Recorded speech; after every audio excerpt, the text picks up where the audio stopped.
என்ன சீனியர், சிந்தனை பயங்கரமா இருக்கு. இல்ல, உன் கைக்கு கண்ணாடி வளையல் வாங்கி போடலாமா இல்ல தங்க வளையல் வாங்கி போடலாமான்னு யோசிச்சுட்டு இருக்கேன். ஏ, இன்னைக்கு என் சமையல் அவ்ளோ டேஸ்டா இருந்துச்சா என்ன? இது சமைச்சதுக்காக இல்ல, அந்த கபிலனை அடிச்சதுக்கு. ஆமா, கன்னத்துல மெடல் வாங்குற அளவுக்கு அவன் அப்படி என்ன பண்ணான்? நான் அவனை அடிச்சது உங்களுக்கு எப்படி சீனியர் தெரிஞ்சது? இத்தனை வருஷமா உன் கூடயே இருக்கேன், உன் கைராசியை பத்தி எனக்கு தெரியாதா என்ன? என்ன சீனியர், உங்க தம்பியை அடிக்க கூடாதா? ஐலி, சரி சரி, டென்ஷன் ஆகாதீங்க. இப்ப நான் எதுக்கு அவனை அடிச்சேன்னு உங்களுக்கு தெரியணும், அதானே? என் புருஷனை பத்தி என்கிட்டயே தப்பா பேசினா எனக்கு கோவம் வராதா? அதான் அடிச்சுட்டேன்.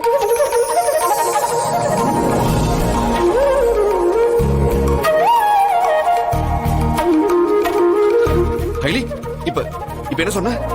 என் புருஷனை யாராவது திட்டினா எனக்கு கோவம் வரதானே செய்யும், அதத்தான் நான் சொன்னேன்.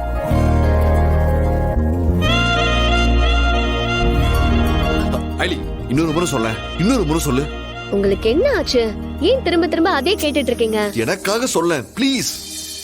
என் புருஷனை திட்டினா எனக்கு கோவம் வரும்னு சொன்னேன், போதுமா?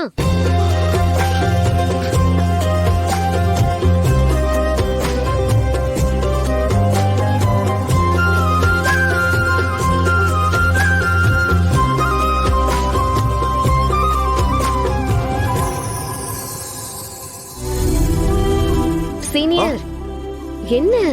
அதாவது கபிலன் என்ன திட்டினதும் நீ நார்மலா இருந்தா அவனுக்கு சந்தேகம் வந்துடும், அதனாலதான் நீ அவனை அடிச்ச, அதானே?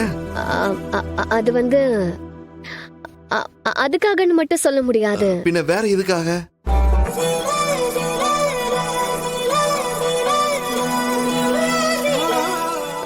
அது அவங்கள பத்தி தப்பா பேசினதும் என்ன அறியாம எனக்கு கோவம் வந்துருச்சு. அதான் எதையும் யோசிக்காம அவனை அடிச்சுட்டேன்.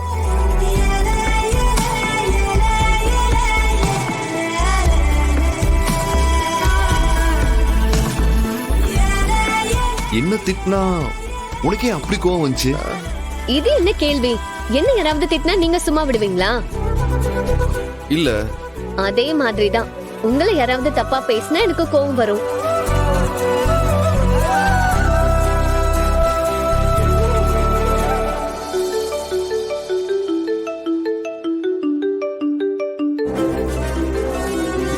Senior, Vijayakumar sir.